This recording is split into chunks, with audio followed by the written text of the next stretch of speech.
খাগড়াছড়ির মানিকছড়ি উপজেলা স্বাস্থ্য কমপ্লেক্সটি ৩১ থেকে ৫০ শয্যায় উন্নীত করা হলেও বাড়েনি জনবল।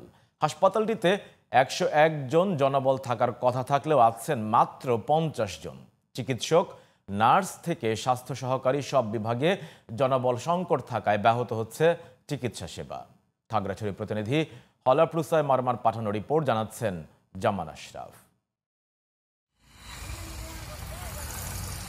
খাতাকলমে মানিকছড়ি উপজেলা স্বাস্থ্য কমপ্লেক্সটিতে ১৩ জন চিকিৎসকের পদ থাকলেও কর্মরত আছেন মাত্র ৪ জন, আর ২৯ জন নার্সের পদ থাকলেও রয়েছেন মাত্র ১১ জন। স্বাস্থ্য পরিদর্শক, সহস্বাস্থ্য পরিদর্শক ও স্বাস্থ্য সহকারী ১৯ জন থাকার কথা থাকলেও আছেন মাত্র ৪ জন। পর্যাপ্ত চিকিৎসক না থাকায় বহির্বিভাগে সীমাহীন ভোগান্তি পোহাতে হয় সেবা নিতে আসা রোগীদের। রয়েছে প্রয়োজনীয় ঔষধ সংকট, ফলে পর্যাপ্ত চিকিৎসা সেবা থেকে বঞ্চিত হচ্ছেন দুর্গম অঞ্চলের বাসিন্দারা। ৭ দিন যাবত এখানে আসছি, ভর্তি করে দিয়ে গেছে, মধ্যদিন ডাক্তার শুধু ভর্তি করছে। এরপর থেকে কোনো একটা ডাক্তার আমার বাচ্চারা দেখাই না, শুধু নাচে আসে, এসে স্যালাইন দিয়ে চলে যায়। স্যালাইনে শেষ হয়ে গেছে তো ফুলবে, যেরকম কাউকে পায় না, পরে আবার আমরা আম্মু খুলে দিচ্ছি। ৭ দিন যাবত কোনো ডাক্তার দেখা যায় না, শুধু নার্স আছে, স্যালাইনটা পুশিং করে চলে যায়।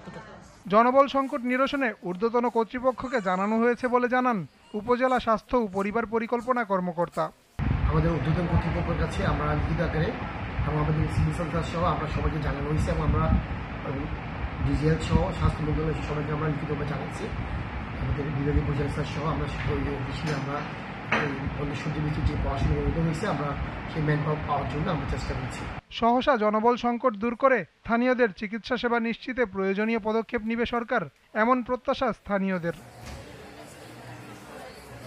জামান আশরাফ, জিটিভি নিউজ।